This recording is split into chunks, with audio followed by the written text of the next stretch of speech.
नमस्कार साथियों, स्वागत है आप सभी का आप ही के अपने YouTube channel GK selection point Ramesh मुंड में।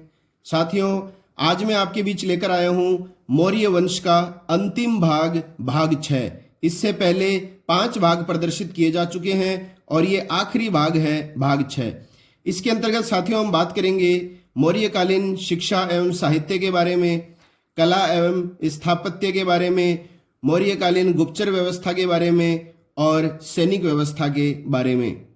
साथियों, अगर वीडियो पसंद आए तो इसे लाइक अवश्य कीजिएगा, अपने सभी साथियों को इस वीडियो को शेयर कीजिएगा और यदि अभी तक आपने मेरे इस YouTube चैनल को सब्सक्राइब नहीं किया है तो सब्सक्राइब कर लीजिए और सामने वाले बेल आइकन को आप दबा दें ताकि मेरे द्वारा जितने भी वीडियो आगामी प्रदर्शित किए जाएंगे उनके नोटिफिकेशन आपको सबसे पहले प्राप्त हो सकें।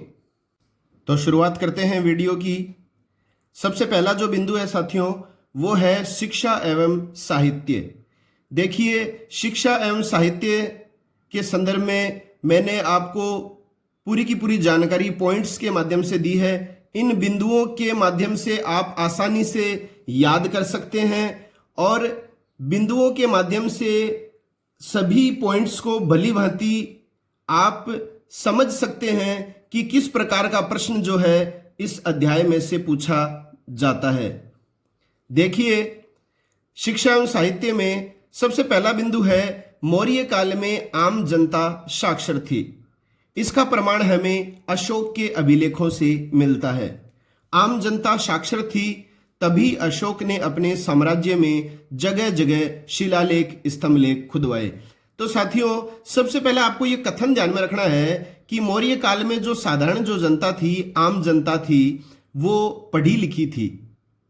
हालांकि पूर्ण साक्षरता तो नहीं थी, लेकिन अच्छा खासा साक्षरता का प्रचार देखने को मिलता है मौर्य काल में। और इसका प्रमाण क्यों मिलता है हमें? हम कैसे कह सकते हैं कि आम जनता अधिकांशतः साक्षर थी? क्योंकि अशोक ने जगह जगह पर जो है अपने अभिलेख खुदवाए थे ताकि प्रजा जो है उन अभिलेखों को पढ़ सके और अपने नैतिक जीवन में उन बातों को अपना सके। दूसरी बात है साथियों, मौर्य काल में साधारण जनता की भाषा पाली थी। तो यह प्रश्न आता है कि मौर्य काल में साधारण या आम जनता की भाषा क्या थी या सामान्य रूप से बोलचाल की भाषा कौन सी थी? तो आपको उत्तर करना है पाली भाषा। अगला बिंदु है अशोक ने अपने अभिलेखों में 4 लिपियों का प्रयोग किया है। अब ये देखिए साथियों, ये जो लिपि से संबंधित बात है, अशोक के अभिलेखों से संबंधित बात है, स्तंभ लेखों से संबंधित बात है, गुफा लेखों से संबंधित बात है, ये हम पहले वीडियो में व्यापक स्तर पर कर चुके हैं। लेकिन यहां पर भी मैं आपको संक्षिप्त जानकारी देना चाह रहा हूं कि अशोक ने जो अपने अभिलेख खुदवाए थे वो 4 लिपियों में खुदवाए थे। ब्राह्मी लिपि, खरोष्टी लिपि, अरमाइक लिपि और ग्रीक या यूनानी लिपि। ग्रीक लिपि कह दो या यूनानी लिपि कह दो, बात एक ही है। सबसे ज्यादा जो साथियों प्रयुक्त हुई है लिपि वो है ब्राह्मी लिपि। तो अगर प्रश्न पूछा जाए कि अशोक ने सर्वाधिक जो अभिलेख हैं वो किस लिपि में खुदवाए थे, तो वो ब्राह्मी लिपि में खुदवाए थे। अब देखिए साथियों, कई बार ये प्रश्न आ जाता है कि ब्राह्मी लिपि लिखी जाती थी बाएं से दाईं और दाएं से बाईं और किसी भी और, तो बै से ब्राह्मी लिपि चालू होता है और बै से ही होता है बाईं। तो बाईं से दाईं और लिखी जाने वाली लिपि कौन सी थी? ब्राह्मी लिपि थी। और खरोष्टी जो लिपि थी साथियों, ये लिखी जाती थी ब्राह्मी के उल्टा, दाएं से बाईं ओर। अरमाइक जो लिपि थी साथियों, वो किसी भी दिशा की ओर लिखी जा सकती थी। अगला है मनशेहरा तथा शाहबाजगढ़ी। ये दोनों जो स्थान हैं, मनशेहरा और शाहबाजगढ़ी, ये दोनों वर्तमान में पाकिस्तान में हैं और इन दोनों स्थलों से खरोष्टी लिपि के अशोक के शिलालेखों की प्राप्ति हुई है। तो प्रश्न आता है खरोष्टी लिपि के शिलालेख कहां से मिले हैं? तो या तो ऑप्शन में आ जाएगा मनशेहरा पाकिस्तान या आ जाएगा शाहबाजगढ़ी पाकिस्तान। कंधार के समीप शर-ए-कोना, ये आपको स्थान ध्यान में रखना है साथियों। कई बार परीक्षाओं में प्रश्न आता है, ये स्थान आता है शर-ए-कोना से अरमाइक लिपि तथा यूनानी लिपि में लिखा गया द्विभाषीय अभिलेख मिला है। तो द्विभाषीय अभिलेख की प्राप्ति कहां से हुई है, ये प्रश्न आता है। तो दो भाषीय लेख है ये, अरमाइक और यूनानी। तो कहां से प्राप्त हुआ है हमें द्विभाषीय अभिलेख? तो या तो देखिए साथियों ऑप्शन में आ जाता है कंधार, ये वर्तमान में अफगानिस्तान में है कंधार, और या फिर ज्यादातर ऑप्शन में आता है सरेकोना। तो सरेकोना जो है यहां से हमें द्विभाषीय अभिलेख अशोक का प्राप्त हुआ है। अगला बिंदु है साथियों, मौर्य काल में संस्कृत जो भाषा थी वो अधिकांशतया बहुत ज्यादा जो शिक्षित व्यक्ति थे, विद्वान थे, और मुख्य रूप से साहित्य की जो भाषा थी वो संस्कृत थी। अब देखिए साथियों, अब इसमें आप उलझिए मत। एक तो प्रश्न आता है साधारण जनता की भाषा या बोलचाल की भाषा, वो तो थी मौर्य काल की पाली भाषा।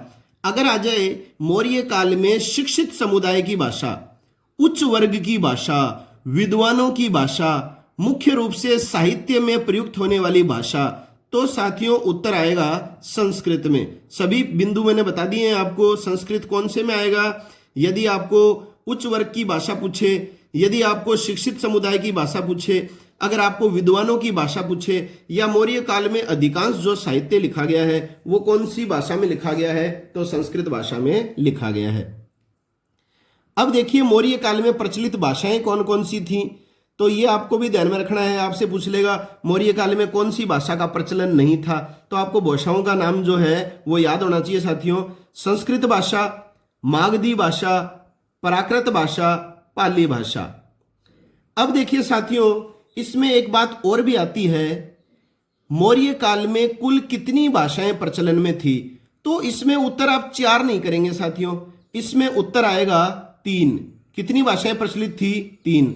अब आप सोच रहे होंगे कि सर आपने तो 4 भाषाओं का जिक्र किया है, 3 उत्तर कैसे आएगा? तो मैं आपको बता देता हूं, प्राकृत और पाली जो है वो एक ही भाषा है।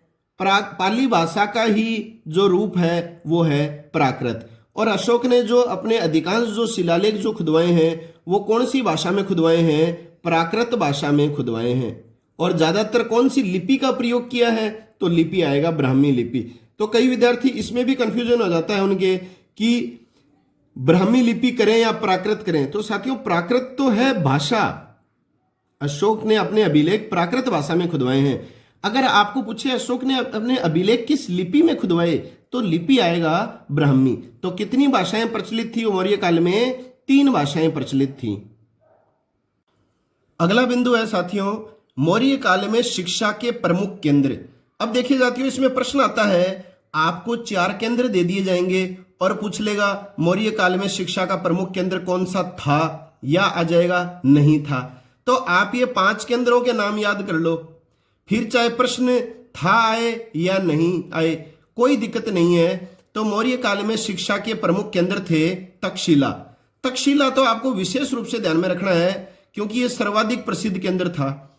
इसके अलावा केंद्र था उज्जैन, जिसको अपन उज्जैनी बोलते हैं। इसके अलावा था बनारस।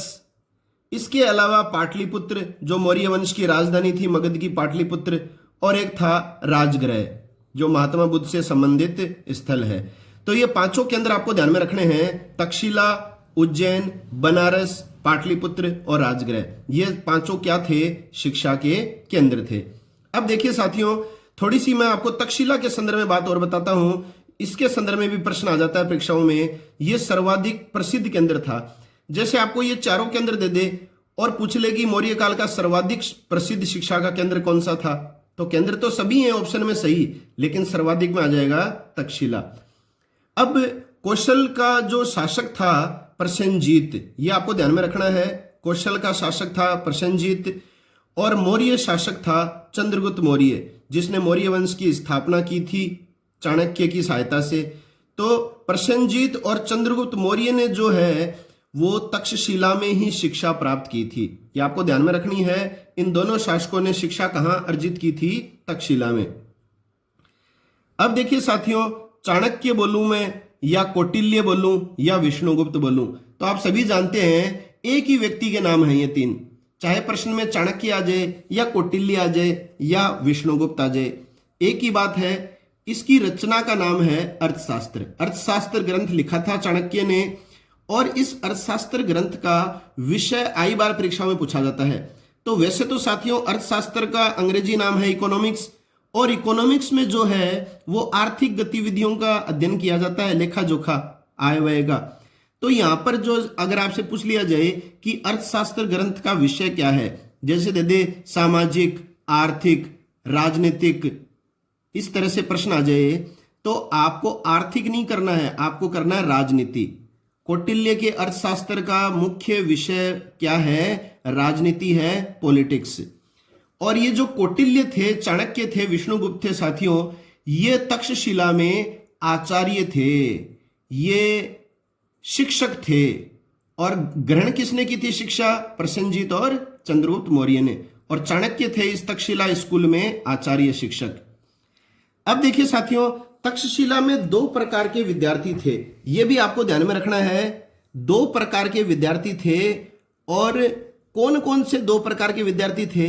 एक तो थे धन संपन्न विद्यार्थी, मतलब जो अच्छे खासे धनाढ्य परिवार से गुरुकुल में आते थे, और एक होते थे साथियों सामान्य विद्यार्थी, जो सामान्य श्रेणी के होते थे, जिनके माँ बाप के पास इतने पैसे नहीं होते थे कि वो आचार्य को शुल्क दे पाए, तो ये निशुल्क पढ़ते थे।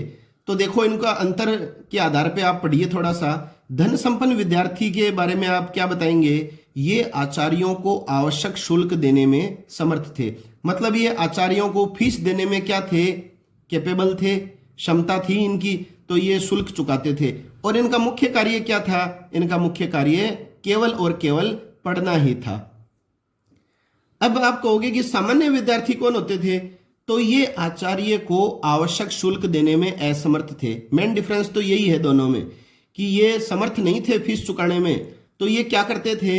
ये दिन भर जो है वो गुरु की सेवा करते थे, गुरु और गुरु माँ इनकी सेवा करते थे, घरेलू कार्यों में हाथ बटाते थे, जंगल से लकड़ियां ले आते थे। तो दिन में तो गुरु की सेवा करते थे, और रात में क्या करते थे? ये अध्ययन प्राप्त करते थे, गुरु से अध्ययन अर्जित करते थे। तो ये आपको ध्यान में रखनी है बात।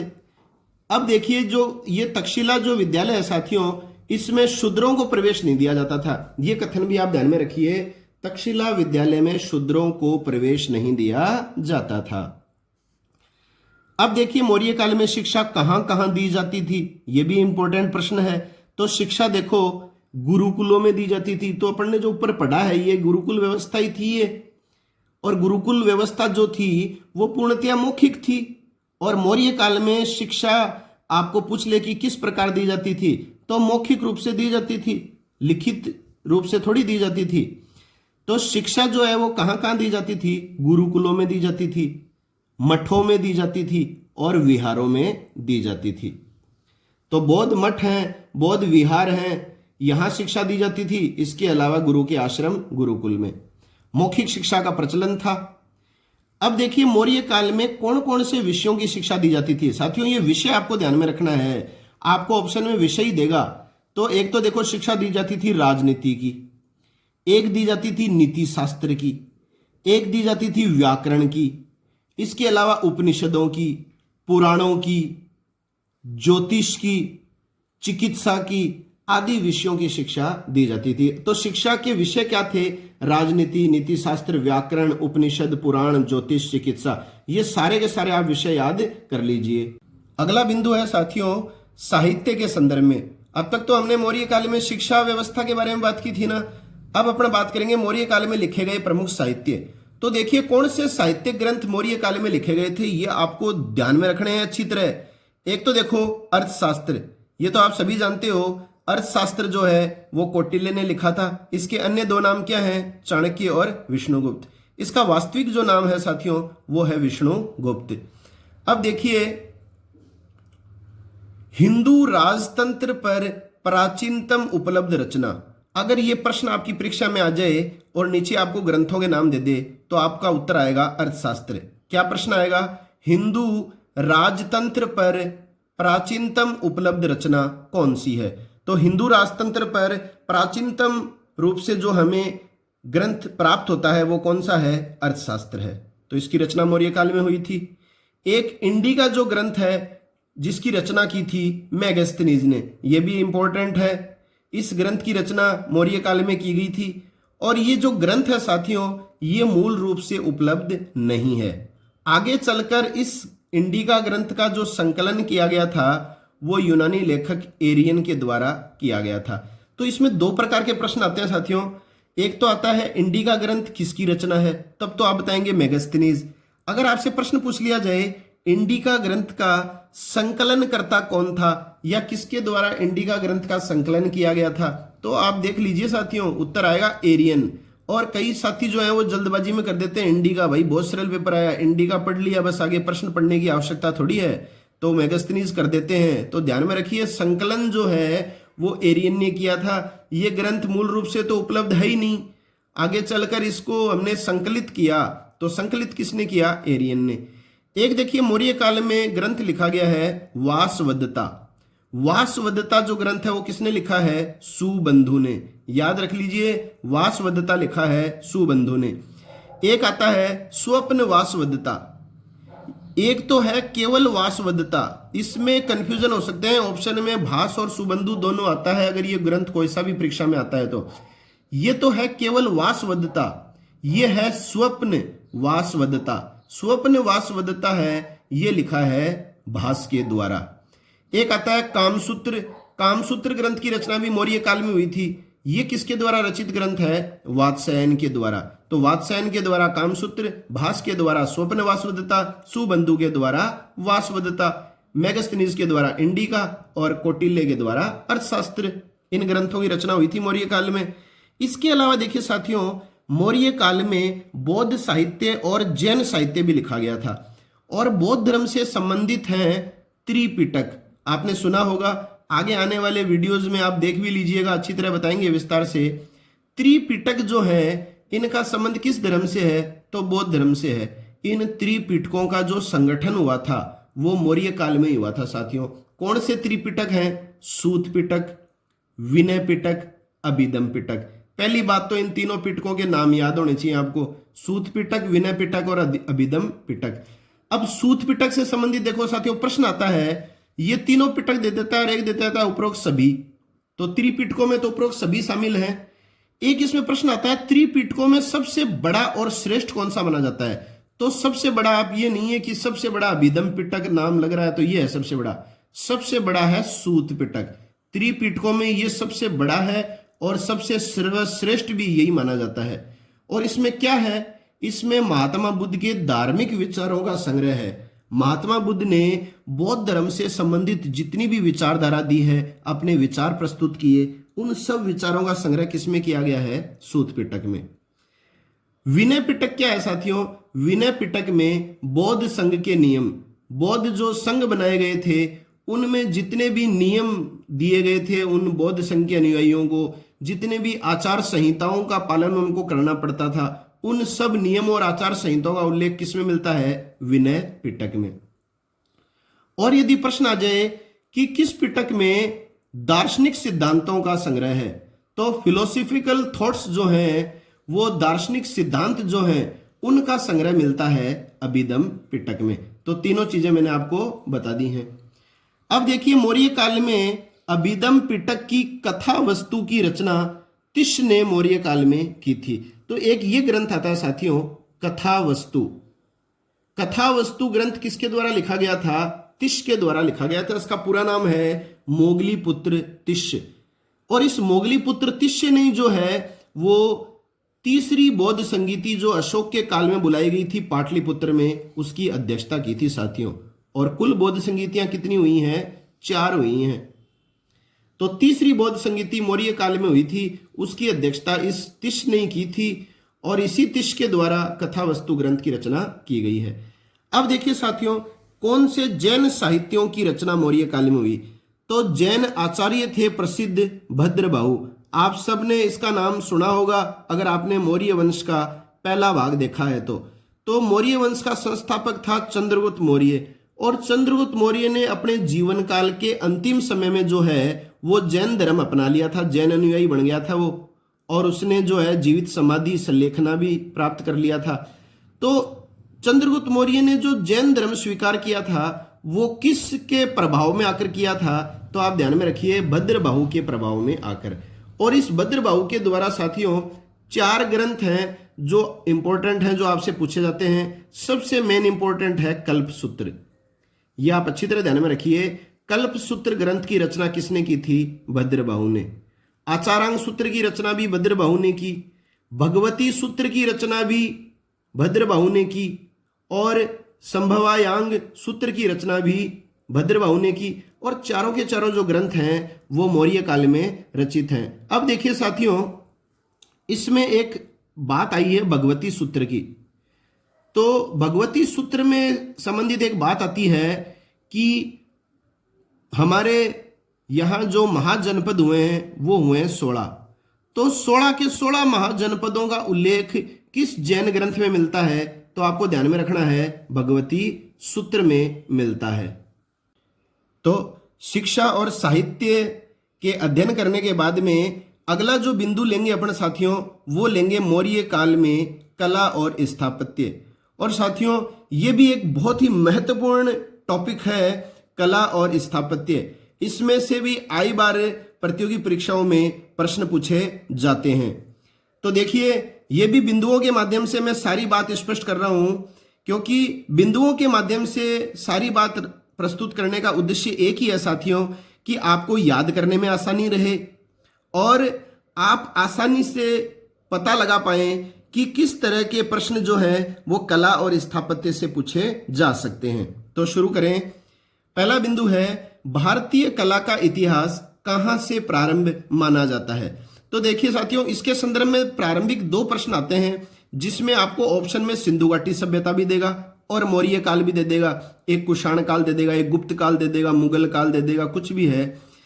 तो 2 प्रश्न है, आप समझने का प्रयास करिए। एक तो प्रश्न आता है, भारतीय कला का इतिहास कहां से प्रारंभ होता है? Indian art. और एक प्रश्न आता है, भारत में सुगठित एवं सुव्यवस्थित कला के युग का प्रारंभ माना जाता है। तो भारतीय कला का जो इतिहास है वो सिंधु घाटी सभ्यता से प्रारंभ माना जाता है साथियों, ये आप ध्यान में रखना। और अगर आपसे पूछ ले कि भारतीय कला का सुव्यवस्थित या सुगठित विकास कहां से माना जाता है, तो उत्तर आएगा मौर्य काल से प्रारंभ माना जाता है। तो सुव्यवस्थित और सुगठित जो है भारतीय कला का प्रारंभ कहां से माना गया है? मौर्य काल से। और अगर सीधा प्रश्न आ जाए भारतीय कला का इतिहास कहां से प्रारंभ माना गया है, तो सिंधु घाटी सभ्यता से, जिसको हड़प्पा सभ्यता भी कहा जाता है। अगर आपने सिंधु घाटी सभ्यता टॉपिक नहीं देखा है साथियों, तो देख लीजिए, जीके सिलेक्शन पॉइंट रमेश मुंड यूट्यूब चैनल पर पूरा का पूरा ये टॉपिक विस्तार से दे रखा है मैंने। और चाहे आप रिट की तैयारी कर रहे हो, चाहे आपके सेकंड ग्रेड में सामाजिक ज्ञान हो, चाहे आपके कोई भी विषय हो सेकंड ग्रेड में, फर्स्ट पेपर में तो ये जीके का पोर्शन आएगा ही आएगा। और साथियों, अगर आप फर्स्ट ग्रेड इतिहास से भविष्य में व्याख्याता बनना चाहते हैं, तो भी ये टॉपिक जो मैं वीडियो पे डाल रहा हूं, इतने आप अच्छी तरह देख लीजिए। इसके अलावा प्रश्न कहीं नहीं जाएगा। मैंने विस्तार से सारे के सारे नोट्स बनाए हैं और इसके माध्यम से ही मैं हर बात आप तक पहुंचाने का प्रयास कर रहा हूं। अगला बिंदु है साथियों, सम्राट अशोक ने कला व कलाकारों को व्यापक स्तर पर प्रश्रय दिया। तो देखिए, इसमें प्रश्न आता है मौर्य, अब जैसे आपको पता चल गया कि सुव्यवस्थित भारतीय कला का विकास कहां से प्रारंभ होता है, तो मौर्य काल से होता है। अब इसमें मौर्य काल के शासक दिए जाते हैं। तो प्रश्न आता है, मौर्य वंश का वह शासक जिसने कला तथा कलाकारों को व्यापक स्तर पर आश्रय दिया, तो वो है अशोक। याद रखना अच्छी तरह। और अशोक के काल में भारतीय कला के क्षेत्र में सर्वाधिक क्या हुई? प्रगति हुई, उन्नति हुई। अगला बिंदु है, मौर्य काल में कला के क्षेत्र में सर्वाधिक प्रगति शिल्प कला के क्षेत्र में हुई थी। यह आपको ध्यान में रखनी है। कला के क्षेत्र में भी सबसे ज्यादा प्रगति किस कला के क्षेत्र में हुई थी? तो वो हुई थी शिल्प कला के क्षेत्र में। मौर्य काल से पहले भारत में शिल्प कला में पत्थर का प्रयोग नहीं के बराबर होता था। तो देखिए साथियों, मौर्य काल जब अस्तित्व में आया, उससे पहले जो है भारत में कभी भी पत्थर का प्रयोग नहीं किया जाता था। कुछ किया भी जाता था तो साथियों वो कोई विशेष महत्व नहीं रखता है। तो शिल्प कला में मौर्य काल से पहले पत्थर का प्रयोग ना के बराबर होता था। चंद्रगुप्त मौर्य के शासनकाल में भी भवनों का निर्माण लकड़ी और मिट्टी आदि से किया जाता था। अब देख लीजिए साथियों, चंद्रगुप्त मौर्य जो मौर्य वंश का संस्थापक था, इसके शासनकाल में भी आपको स्थापत्य कला या शिल्प कला में पत्थर का प्रयोग देखने को नहीं मिलता है, क्योंकि इसका जो राजमहल था साथियों वो लकड़ी का था और उसमें मिट्टी का प्रयोग किया गया था। अशोक के काल में भवनों के निर्माण में पत्थर तथा विशिष्ट प्रकार के मसालों का प्रयोग होने लगा। तो किस शासक के काल से स्थापत्य कला और भवनों में या शिल्प कला में पत्थर का प्रयोग प्रारंभ होने लगा? तो आप किस शासक का नाम बताएंगे साथियों? अशोक का नाम बताएंगे। इसी के काल में जो है वो भारतीय कला के क्षेत्र में सर्वाधिक प्रगति होनी प्रारंभ हुई थी। अब देखिए साथियों, अगला प्रश्न आता है, मौर्यकालीन सभ्य स्थापत्य कला के स्मारक कितने रूपों में मिलते हैं? तो मौर्यकालीन स्थापत्य कला के स्मारक जो हैं वो कितने रूपों में मिलते हैं? अगर संख्यात्मक प्रश्न आए तो ये स्मारक जो हैं वो 4 रूपों में मिलते हैं, या फिर इनका नाम आ जाएगा कौन सा स्थापत्य कला का स्मारक नहीं है। तो स्थापत्य कला के स्मारक 4 रूपों में मिलते हैं। कौन कौन से रूप हैं वो? स्तंभ, भवन, स्तूप और गुहालेख। तो ये 4 रूप हैं, ये आप अच्छी तरह ध्यान में रख लीजिए। स्तंभ, भवन, स्तूप और गुहागृह। गुहागृह का मतलब होता है गुफा। साथियों, अगर वीडियो पसंद आ रहा है तो मेरे YouTube channel GK selection point Ramesh मुंड को अधिक से अधिक लाइक और शेयर करें, और यदि सब्सक्राइब नहीं किया है तो सब्सक्राइब करें और सामने वाले बेल आइकन को निश्चित रूप से दबाएं, ताकि मेरे द्वारा प्रदर्शित किए जाने वाले सभी वीडियोस के नोटिफिकेशन सबसे पहले आप तक पहुंच सकें। अगला बिंदु है, मौर्यकालीन लकड़ी का महल मिला है। तो आपको पता है कि लकड़ी का व्यापक स्तर पर जो प्रयोग है और मिट्टी का जो प्रयोग है वो चंद्रगुप्त मौर्य और बिंदुसार के शासनकाल में किया जाता था। अशोक के काल में तो पत्थर का प्रयोग प्रारंभ हो गया है महलों के निर्माण में। तो मौर्यकालीन लकड़ी का महल कहाँ से मिला है? तो ये डायरेक्ट प्रश्न आता है साथियों। तो इसमें ये क्षेत्र दिया होता है बुलंदी बाग क्षेत्र। ये आप ध्यान में रखिए, बुलंदी बाग क्षेत्र से लकड़ी का महल मिला है। और ये कहाँ है क्षेत्र? ये है पटना, बिहार राज्य में। अगला है, मौर्यकालीन राजप्रसाद के संबंध में चीनी यात्री फाहियान का कथन। तो मौर्यकालीन राजा के जो महल हैं, विशेष रूप से जो है अशोक के संदर्भ में ये बात आती है। मौर्यकालीन राजप्रसाद के संदर्भ में चीनी यात्री फाहियान का जो कथन है वो क्या कथन है? देखिए, यह राजप्रसाद मानव कृति नहीं है बल्कि देवों द्वारा निर्मित है। मतलब ये जो राजमहल हैं जो मौर्य काल में निर्मित हुए हैं, ये किसी मानव के द्वारा नहीं बनाए गए हैं, ये तो देवताओं के द्वारा बनाए गए हैं। ये कथन आता है साथियों। अगर ये कथन परीक्षा में आए तो आपको उत्तर करना है फाहियान। ध्यान में रखिएगा, हेनसांग नहीं करना है, फाहियान करना है। और फाहियान चीनी यात्री किस शासक के काल में आया था भारत में? तो गुप्त वंश के शासक चंद्रगुप्त द्वितीय, जिसे चंद्रगुप्त विक्रमादित्य कहते हैं, इसके शासनकाल में ये भारत आया था। और एक चीनी यात्री और भी था, हेनसांग। इसमें कंफ्यूज हो जाते हैं बहुत स्टूडेंट। हेनसांग जो था वो हर्षवर्धन का दरबारी कवि था।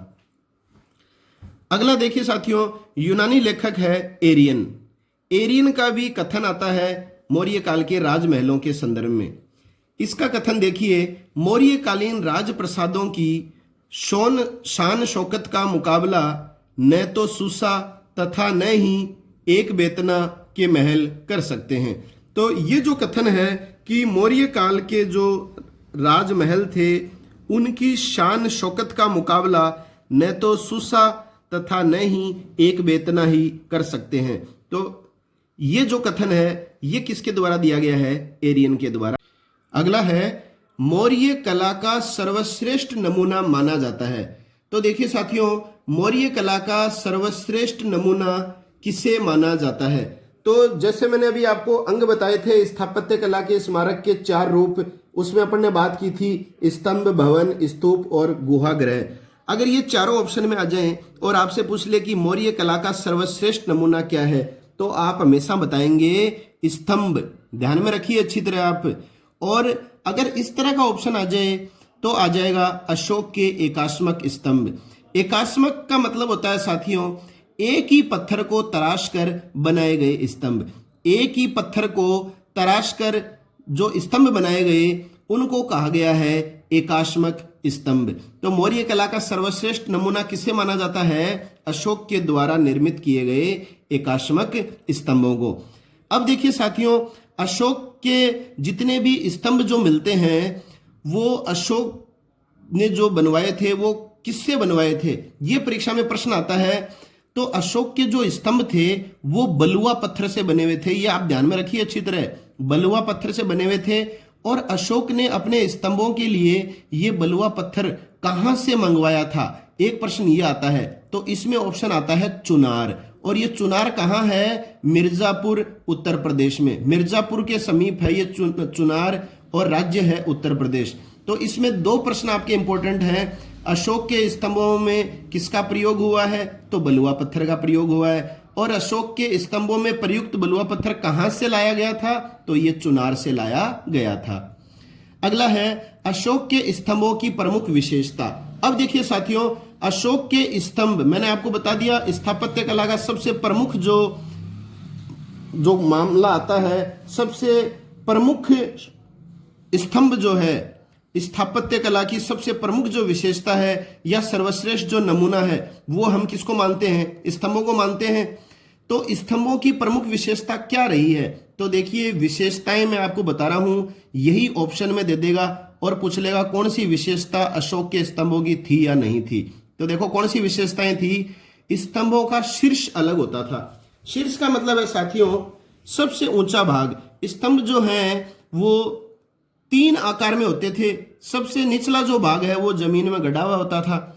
उसके ऊपर का जो भाग है वो हाथी के सूंड के आकार का होता था। और सबसे ऊपर का जो भाग होता था वो उसमें क्या होता था? 4 पशुओं की आकृतियां या मूर्तियां स्थापित की जाती थी।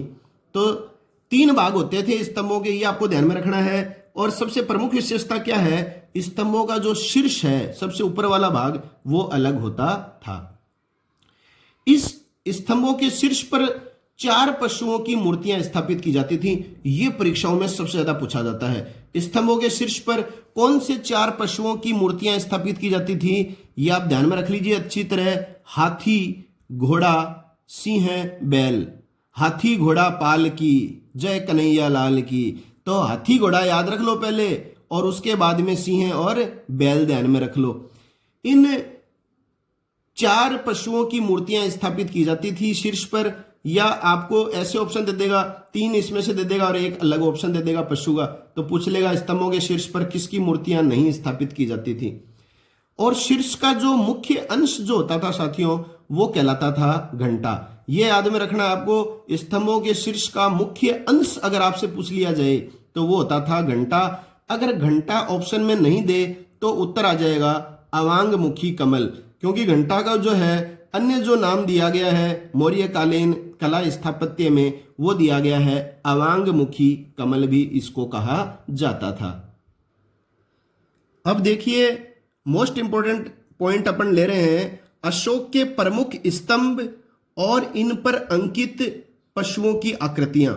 ये आपको साथियों परीक्षाओं में किस तरह से पूछा जाता है, ये सुमेलित करने के संदर्भ में प्रश्न आता है। या फिर डायरेक्ट भी आ सकता है कि 4 सिंहों की आकृति कौन से स्तंभ से मिली है, एक सिंह की आकृति कौन से स्तंभ से मिली है, एक हाथी की आकृति कौन से स्तंभ से मिली है, एक बैल की आकृति कौन से स्तंभ से मिली है। तो ये मोस्ट इंपॉर्टेंट है इस कला स्थापत्य के क्षेत्र में बिंदु। तो देखिए अशोक के प्रमुख स्तंभ और इन पर अंकित पशुओं की अपन बात करते हैं। तो मैंने आपको क्रम के हिसाब से लिया है ये, ताकि आपके याद करने में आसानी रहे। पहले तो हम सिंह की बात करेंगे। तो सारनाथ स्तंभ और सांची स्तंभ। पहली बात तो साथियों सीधा सा प्रश्न ये भी आ सकता है कि सांची स्तंभ किसके द्वारा लगवाया गया था। तो अशोक के द्वारा ये स्तंभ जो है ये खुदवाया गया था। तो सारनाथ और सांची ये 2 स्तंभ है ना साथियों, इन स्तंभों पर क्या उत्कीर्ण है? 4 सिंहों की आकृति। ये आपको ध्यान में रखना है विशेष रूप से। और लोरिया नंदनगढ़ और वैशाली स्तंभ, लोरिया नंदनगढ़ स्तंभ और वैशाली स्तंभ, इन पर जो है वो एक सिंह की आकृति हमें देखने को मिलती है। तो 4 सिंह की मिलती है सारनाथ और सांची में, और एक सिंह की मिलती है लोरिया नंदनगढ़ और वैशाली स्तंभ में। अच्छी तरह आप याद करिएगा। इसके अलावा देखिए साथियों, अलग से मैंने इन 2 स्तंभों को और लिखा है, संकीसा स्तंभ। संकीसा स्तंभ यदि आपसे पूछा जाए तो यहां पर क्या मिला है, एक हाथी की आकृति मिली है। और रामपुरवा स्तंभ पर जो है एक बैल की आकृति मिली है। तो संकीसा स्तंभ पर एक हाथी और रामपुरवा स्तंभ पर मिला है एक बैल। अब देखिए यहां पर एक बात और भी है साथियों, रामपुरवा स्तंभ से अगर आपको सुमेलित करना हो तो आपको जो है एक सिंह भी सुमेलित करना पड़ सकता है। अब आप कहोगे कि लोरिया नंदनगढ़ और वैशाली स्तंभ से मिले हैं एक सिंह, तो देखिए साथियों, रामपुरवा स्तंभ से एक बैल की आकृति मिली है और रामपुरवा के दूसरे स्तंभ पर एक सिंह बैठाया गया है। तो ये आपको ध्यान में रखना है, रामपुरवा के दूसरे स्तंभ पर जो है वो एक सिंह बैठाया गया है और पहले स्तंभ पर बैठाया गया है एक बैल। तो एक बैल और एक सिंह, दोनों की आकृतियां जो है वो रामपुरवा से मिलती हैं। अब देखिए सबसे इंपॉर्टेंट सारनाथ है, इसके बारे में मैं आपको 4-5 बातें बता रहा हूं, आप अच्छी तरह ध्यान में रखिएगा। अशोक के एकाश्मक स्तंभों का सर्वश्रेष्ठ नमूना माना जाता है। ये आप सभी जानते हैं, ये सारे एकाश्मक स्तंभ हैं, एक ही पत्थर को तराश कर बनाए गए स्तंभ हैं ये। तो एकाश्मक स्तंभों का सर्वश्रेष्ठ नमूना किससे माना जाता है, यही ऑप्शन में दे देगा आपको, मान लीजिए चारों। तो सारनाथ बताना है साथियों आपको। और ये जो सारनाथ स्तंभ है साथियों, इसमें 4 सिंह पीठ सटाए बैठे हुए हैं, एक दूसरे को पीठ दिखाते हुए। सिंह जो है वो चक्र धारण किए हुए हैं। आप सभी जानते हैं, ये आकृति आपने सभी ने देखी होगी। सिंह जो है वो चक्र धारण किए हुए हैं। ये जो चक्र है वो महात्मा बुद्ध के धर्म चक्र परिवर्तन का प्रतीक है। ये जो चक्र है ये महात्मा बुद्ध के धर्म चक्र परिवर्तन का प्रतीक है। और इस चक्र में मूल रूप से मूलतया जो है कितनी तिलियां थी, 32 तिलियां थी। यहां ऑप्शन में साथियों चॉइस भी आता है, आप ध्यान में रख लीजिए। राष्ट्र ध्वज में जो है वो 24 तिलियां हैं। यहां सारनाथ स्तंभ जो है इसके चक्र में जो मूलतया जो थी वो कितनी तिलियां या स्पोक्स थी, 32 थी। और भारत का जो राष्ट्रीय चिन्ह है साथियों वो भी सारनाथ स्तंभ से लिया गया है। ये भी आपको विशेष रूप से तथ्य ध्यान में रखने हैं सारनाथ स्तंभ के संदर्भ में। अब देखिए साथियों, अशोक के 4 ऐसे स्तंभ भी हैं जिन पर कोई लेख नहीं मिलता है। मतलब ये स्तंभ जो 4 हैं वो लेख विहीन है। इनके नाम भी आपको ध्यान में रखने हैं। जैसे आपको दे देगा सारनाथ, सांची, वैशाली, और इनमें से कोई एक नाम दे देगा और पूछ लेगा अशोक के द्वारा स्थापित लेख विहीन स्तंभ कौन सा है। तो कितने स्तंभ थे लेख विहीन जिन पर कोई लेख नहीं मिलता है? 4। वैशाली, संकीसा, रामपुरवा। देखो साथियों ये तो एकदम अपना क्रम ही हो गया।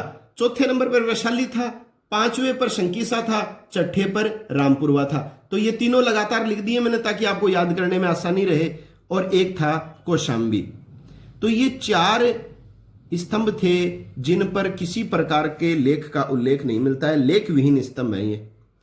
अब देखिए साथियों प्रश्न आता है अशोक के द्वारा ये 2 स्तूप सबसे ज्यादा पूछे जाते हैं। अशोक ने सांची स्तूप तथा भरूच स्तूप का निर्माण करवाया था। तो सांची स्तूप का कई बार परीक्षाओं में आता है, किसने करवाया था सांची स्तूप का निर्माण? अशोक ने करवाया था। अशोक ने वास्तुकला की एक नई शैली को भी जन्म दिया था साथियों।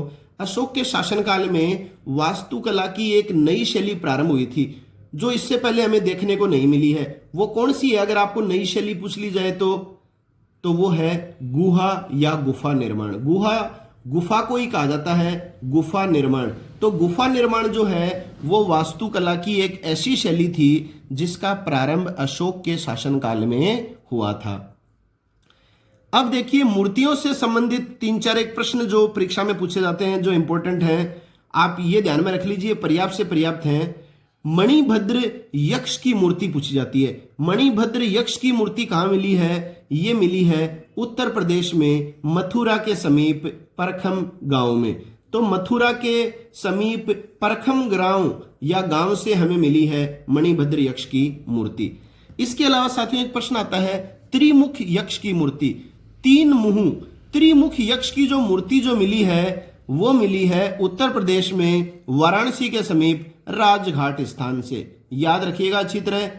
एक आता है वह स्थान जहां से रथ का एक पहिया, रथ जो है उसका एक पहिया मिला है, तथा ये जो पहिया मिला है इसमें 24 तिलियां थी। इसका प्रमाण हमें कौन से स्थान से मिला है, कहां से मिला है? इस तरह का एक रथ का पहिया जिसमें 24 तिलियां थी, ये मिला है बुलंदी बाग क्षेत्र, पटना, बिहार। देखिए साथियों, इसके बारे में हम पहले भी चर्चा कर चुके हैं। बुलंदी बाग क्षेत्र, जो लकड़ी का जो महल मिला है मौर्य कालीन, वो कहां से मिला है? बुलंदी बाग क्षेत्र, पटना, बिहार से।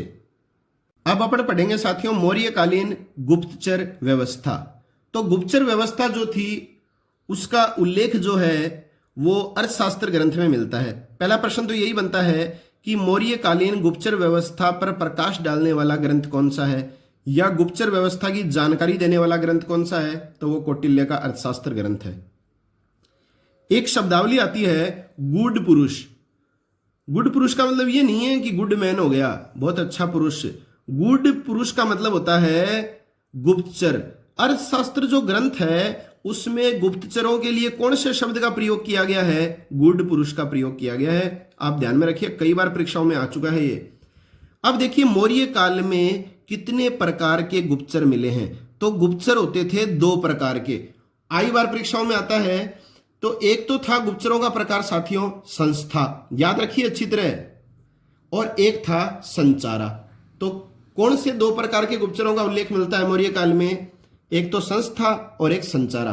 अब देखिए इनके बारे में अपन बात करेंगे जिनके संदर्भ में प्रश्न जो है वो अंदरूनी रूप से भी आ सकता है। सीधा प्रश्न तो यही आएगा कि गुड पुरुष जो है वो किसे कहा जाता था, किस ग्रंथ में मौर्यकालीन गुप्तचर व्यवस्था का उल्लेख मिलता है, या संस्था व संचारा क्या थे? तो ये गुप्तचरों के प्रकार थे। अब देखिए साथियों संस्था क्या होती थी? संस्था आपको पता है कि एक ही स्थान पर रहेगी ये संस्था। अगर कोई संस्था हम स्थापित करते हैं तो वो एक ही स्थान पर रहती है। भवन एक स्थान से दूसरे स्थान पर थोड़ी चल सकते हैं। तो इस तरह से आप याद कर लीजिए संस्था गुप्तचर कौन होते थे? एक ही स्थान पर रहकर कार्य संपन्न करने वाले गुप्तचर। एक ही स्थान पर जो रहते थे और अपने कार्य संपन्न करते थे उनको बोला जाता था संस्था गुप्तचर। और संचारा गुप्तचर किनको कहा जाता था? संचार होना, मतलब किसी चीज का संचार हो रहा है, कम्युनिकेशन हो रहा है। तो मतलब एक स्थान से दूसरे स्थान पर भ्रमणशील रहते हुए कार्य संपन्न करने वाले गुप्तचर क्या कहलाते थे? संचारा। जो एक स्थान से दूसरे स्थान पर भटकते रहते थे और अपना गुप्तचर कार्य संपन्न करते थे, इनको कहा जाता था संचारा। अब देखिए कई बार जो साथियों संस्था गुप्तचरों के प्रकार और संचारा गुप्तचरों के प्रकार के संदर्भ में भी शब्दावली आपसे पूछ लेता है। तो जैसे संस्था गुप्तचर के जो प्रकार हैं वो थे 5 प्रकार और संचारा गुप्तचरों के प्रकार थे 4। तो पहले अपन संस्था गुप्तचरों के प्रकार पढ़ लेते हैं। देखो साथियों ये आपको शब्द ध्यान में रखने हैं और वाक्य आपको याद करने की आवश्यकता नहीं है, वाक्यों में एक शब्द पकड़ना है। सबसे पहले है उदय स्थित। उदय स्थित कौन होते थे? वो गुप्तचर जो सन्यासी का वेश धारण करते थे। तो सन्यासी का वेश धारण करने वाले गुप्तचर क्या कहलाते थे? उदय स्थित। अब आपको इसमें सन्यासी शब्द ध्यान में रखना है।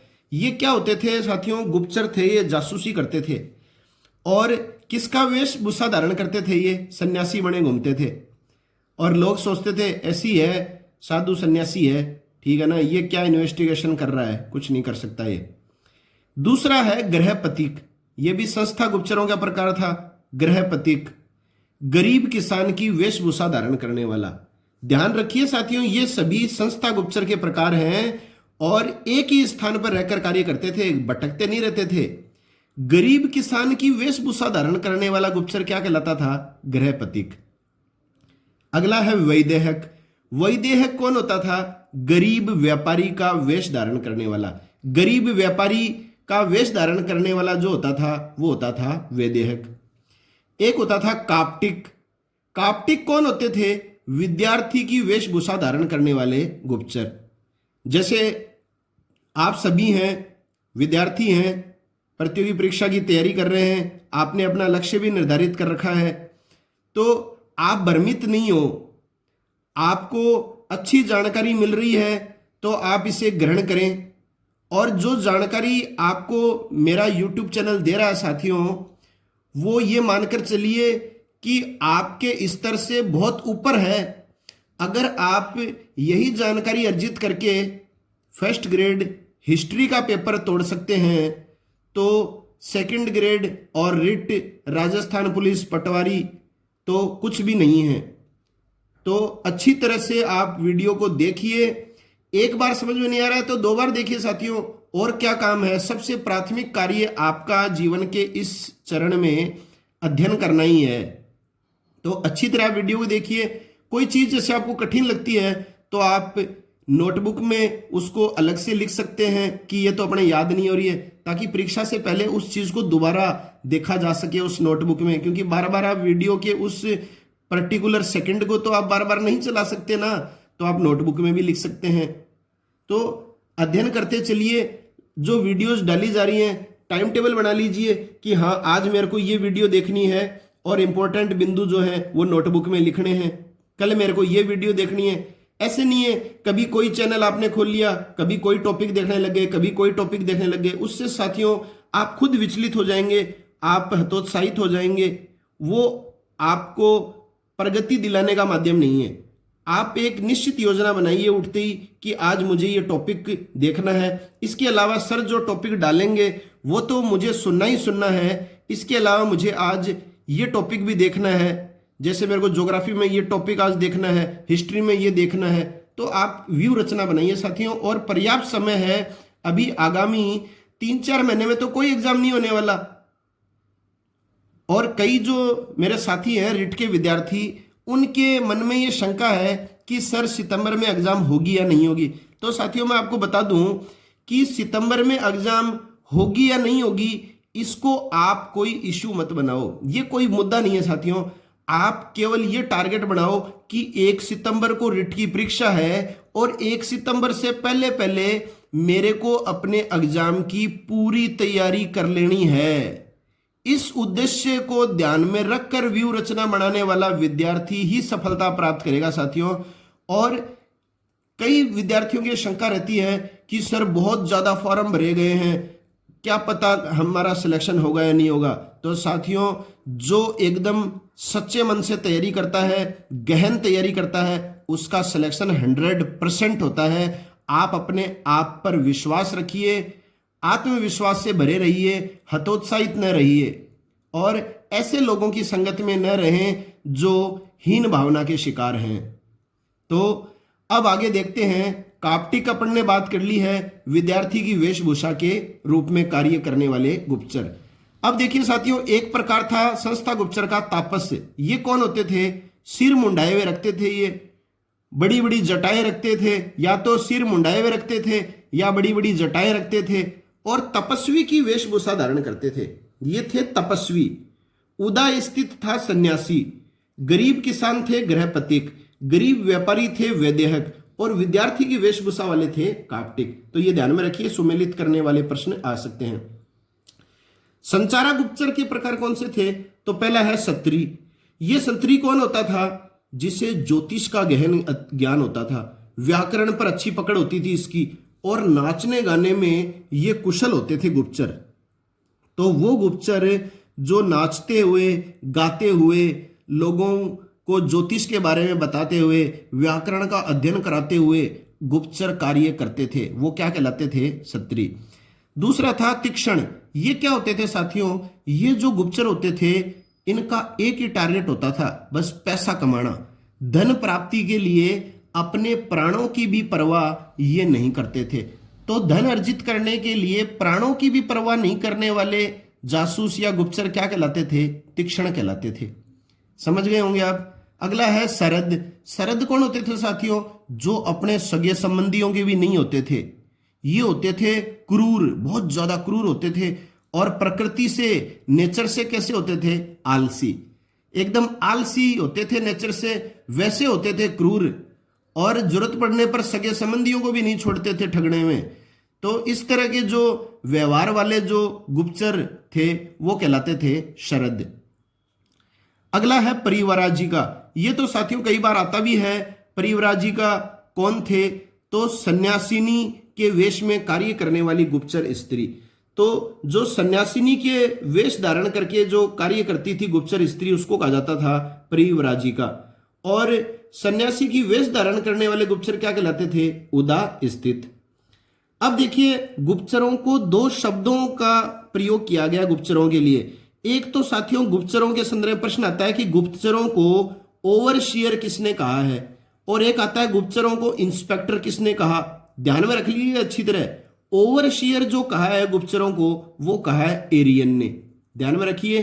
और इंस्पेक्टर किसने कहा है? इंस्पेक्टर कहा है यूनानी लेखक स्ट्रैबो ने। ये दोनों तथ्य आपको अच्छी तरह याद होने चाहिए।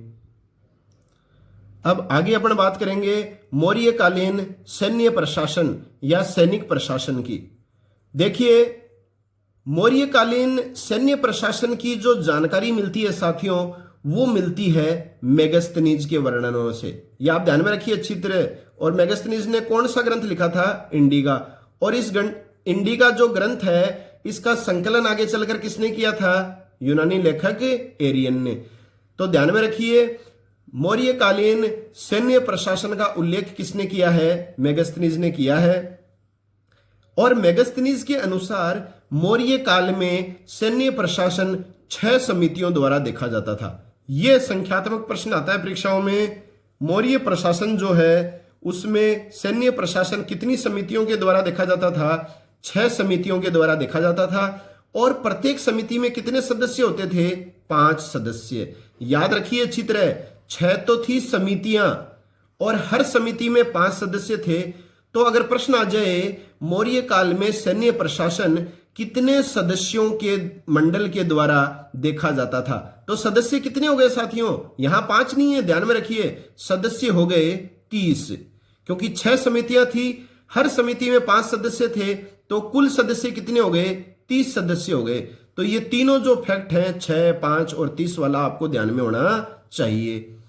अब प्रश्न आता है मौर्य काल में सेना के अंग कितने थे? तो कितने अंग बताओगे आप? 5 अंग थे सेना के।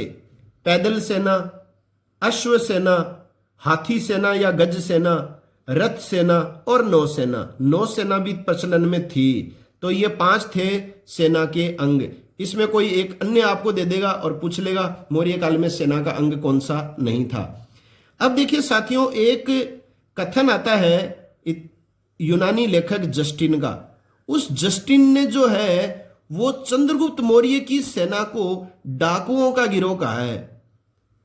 चंद्रगुप्त मौर्य की सेना को डाकुओं का गिरोह किसने कहा है? तो ये कहा है जस्टिन। तो ये जो प्रश्न है कई बार परीक्षाओं में आता है, किस यूनानी लेखक ने चंद्रगुप्त मौर्य की सेना को डाकुओं का गिरोह कहा है, या डाकुओं के गिरोह के नाम से यूनानी लेखकों ने किसकी सेना को संबोधित किया है? तो चंद्रगुप्त मौर्य की। अब देखिए साथियों, सैन्य प्रशासन से संबंधित पदाधिकारी। तो ओवरऑल जो सबसे बड़ा जो सेनापति होता था वो तो राजा ही होता था साथियों। जैसे आ जाए सैन्य प्रशासन का प्रमुख पदाधिकारी मौर्य काल में कौन होता था? तो प्रमुख पदाधिकारी आपको ध्यान में रखना है, राजा को ही बताना है, सम्राट ही होता था। इसके अलावा कौन से पदाधिकारी होते थे सैनिक प्रशासन से संबंधित? नायक। नायक किसको कहा जाता था? सेना का जो संचालक होता था वो कहलाता था नायक। दंडपाल, ये पदाधिकारी कौन होता था साथियों? सेना की सामग्री जुटाने वाला अधिकारी। वो अधिकारी जो सेना की सामग्री जुटाता था वो होता था दंडपाल। ये सारी अपन बात कर चुके हैं मौर्यकालीन केंद्रीय प्रशासन में। एक था अंतःपाल। अंतःपाल कौन होता था? जो सीमा पर जो दुर्ग होते थे, किले होते थे, उनका रक्षक, सीमावर्ती दुर्गों का रक्षक होता था अंतःपाल। एक आता है सेनापति। कौन होता था मौर्य काल में? तो युद्ध विभाग का जो मंत्री होता था, युद्ध विभाग का मंत्री क्या कहलाता था? सेनापति कहलाता था। और एक होता था नवाध्यक्ष। तो नवाध्यक्ष कौन होता था? नौसेना का प्रधान। तो नौसेना का जो प्रधान या प्रमुख होता था उसको बोलते थे नवाध्यक्ष। अब देखिए मौर्य वंश का जो वंश चिन्ह है, अगर आपसे पूछा जाए तो वंश चिन्ह क्या है? मोर है, मोर से ही बना है मौर्य। तो मौर्यों का वंश चिन्ह जो है मोर किसके द्वारा बताया गया था? तो इसमें उत्तर आएगा ग्रून वेडेल के द्वारा। तो कई बार यह भी परीक्षाओं में पूछा जा चुका है मौर्यों का वंश चिन्ह क्या है और मौर्यों के वंश चिन्ह को मोर किसके द्वारा बताया गया है? तो ग्रून वेडेल के द्वारा बताया गया है। तो साथियों ये है हमारा मौर्य काल, और इस मौर्य काल को मैंने 6 भागों में संपूर्ण रूप से आपके समक्ष प्रस्तुत कर दिया है। अब आप चाहे किसी भी प्रतियोगी परीक्षा की तैयारी कर रहे हो, मैं पर्टिकुलर अपने इस वीडियो में किसी भी प्रतियोगी परीक्षा का नाम लेना उचित नहीं समझ रहा, क्योंकि अगर आपके सिलेबस में मौर्य काल है साथियों तो ये आपके लिए पर्याप्त है। अलग अलग जगह विचलित होने की आवश्यकता नहीं है। आप श्रेष्ठ को चुने, जो अध्ययन सामग्री आपके अच्छी तरह समझ में आए उसे आप चुने। और अगर आपको ये वीडियो पसंद आया है तो साथियों निश्चित रूप से लाइक करें, अपने साथियों में अधिक से अधिक इसे शेयर करें, और यदि सब्सक्राइब नहीं किया है अभी तक तो सब्सक्राइब कर लें, और इसके सामने जो बेल आइकन है इस घंटी को आप दबा दें ताकि मेरे द्वारा प्रदर्शित होने वाले वीडियोस के नोटिफिकेशन आप तक सबसे पहले पहुंच सकें। तो मिलते हैं साथियों आगे नए वीडियो के साथ, एक महत्वपूर्ण अध्याय के साथ। तब तक के लिए जय हिंद, जय भारत।